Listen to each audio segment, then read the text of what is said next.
All right, let's begin with you, Prof. Right? Some have dubbed this conflict, of course, a needless war. Earlier in January, we had Trump's envoy to Ukraine. They had said that this war will end this year that has gone on for 3 years, or some will say 11 years, depending on how you calculate it.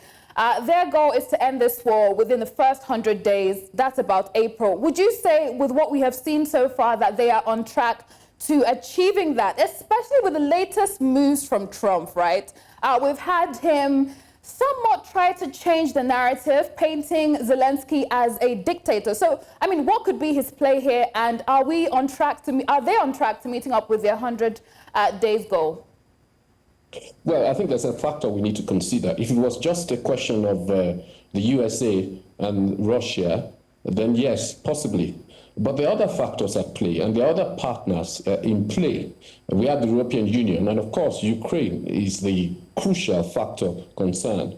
I mean, before today, when all the allies, or some of the allies rather, met in Europe, in Brussels, and of course, many of the other states visited Kiev today, you would have thought maybe they were on the way.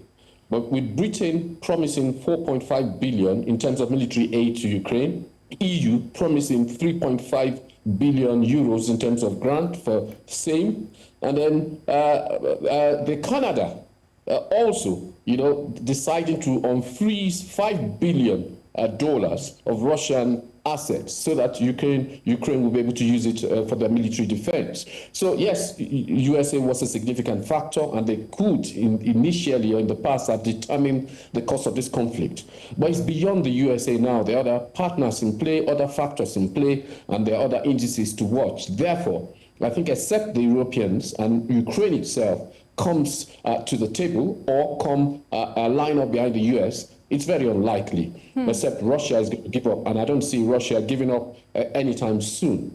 And you've highlighted the need to have EU at the table as well as Ukraine. They haven't been at the table so far with the latest meeting in Saudi Arabia last week. I want to stop the war. I want to save lives. Those were Trump's words. Let's speak to the US's stakes in this war and what they stand to gain or perhaps even lose.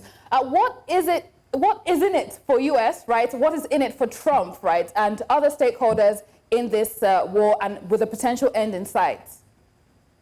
In the past, one would have said that what was in it for them was their continual leadership of the so-called free world. Because if you look at after the Second World War, what happened was that US role in Europe and indeed in Asia Pacific was cemented as the leaders of the free world. In terms, they had an alliance called the NATO, and that was to guarantee not just the freedom of the Europeans, but also guarantee that the USA was never again dragged into the center of war in Europe. And so they would have gained relative peace, relative stability, from that point of view. But if you look at it from Trump's point of view, he sees it in raw terms, in terms of precious earthly minerals, in terms of transactional relationship.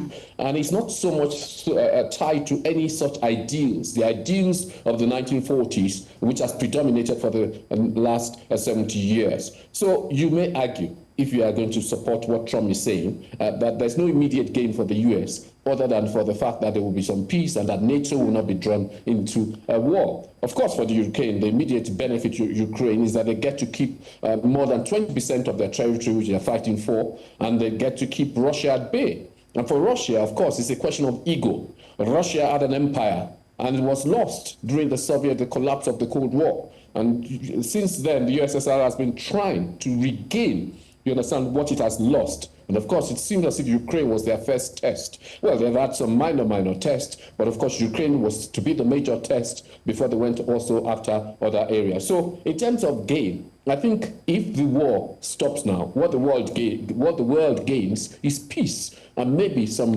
economic stability, and maybe countries even like Nigeria will begin to benefit from cheaper grain prices and so on and so forth.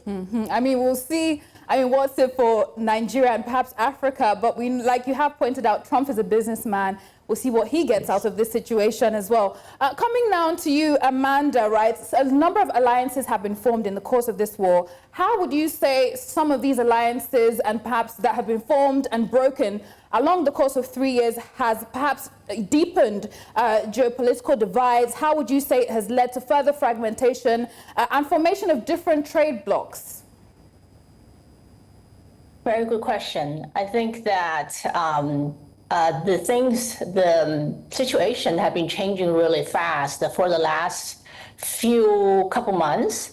That what we thought that certain blocs are either strengthened or, for example, NATO and BRICS have been really all of a sudden thrown into a different situation. For example, Trump recently talked about inviting Russia into G7, and then also the apparently strengthened relationship between Russia and China might evolve over time because of the new development with the negotiation between the United States and Russia.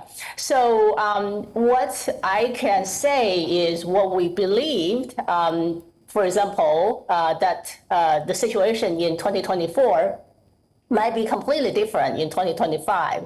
So the only thing is that we need to consider is that the geopolitical landscape is changing really fast in 2025. So what we assumed that the strength of NATO and the alliance between the BRICS might evolve into something different in 2025. So what the opportunities open for countries in Africa, for example, Nigeria, is that in the past, a lot of geopolitics were played by blocs, but now I think it's going to open multilateral relationships and development.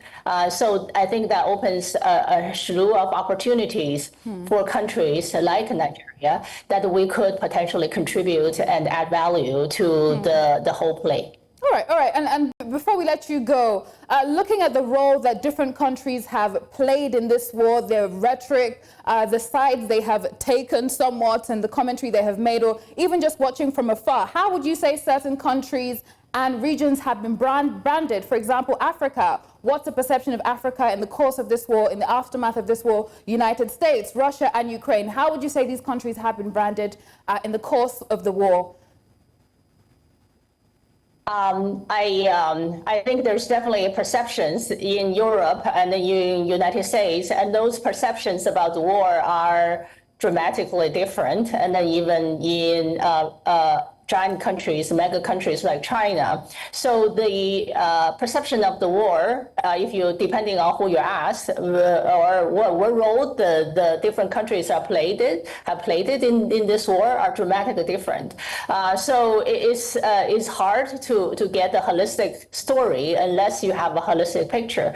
I think what is really good at this moment is, just like the professor earlier brought up, is that hopefully peace will come to reality, and the multilateral relationship among different continents and different countries will become more of a reality, and which opens more opportunities for countries in Africa, for example, like Nigeria, to play a bigger role, to step up in the global geopolitics landscape. In the past, most of the roles are being played by blocs, like what we said, G20, G7, as well as NATO, as well as BRICS. Right. But with the potential stop of the war and multilateral relationships, I think countries in Africa will have an opportunity to step up. All right, thank you very much for that, Amanda.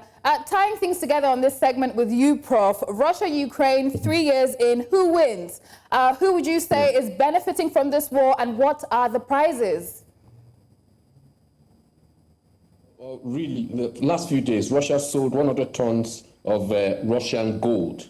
That marks of desperation to me. But having said that, Ukraine basically has lost more than half of its, Ukraine has lost 20% of its sovereign territory. They took back most of it, but 14 million people have been displaced. $56 billion rather of damage to the environment. 500 billion but that's from the major oil in Russia, 5% of its value. That's come from Russia.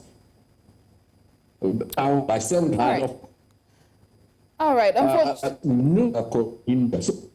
Together. Yeah, it appears we're having some network glitches there, but I think the point has been made there. Professor Olu Ojedokun, the Vice-Chancellor of Protestant University of Rwanda, joining us from Rwanda there. And of course, thank you very much, Amanda Wolverton, joining us from Miami.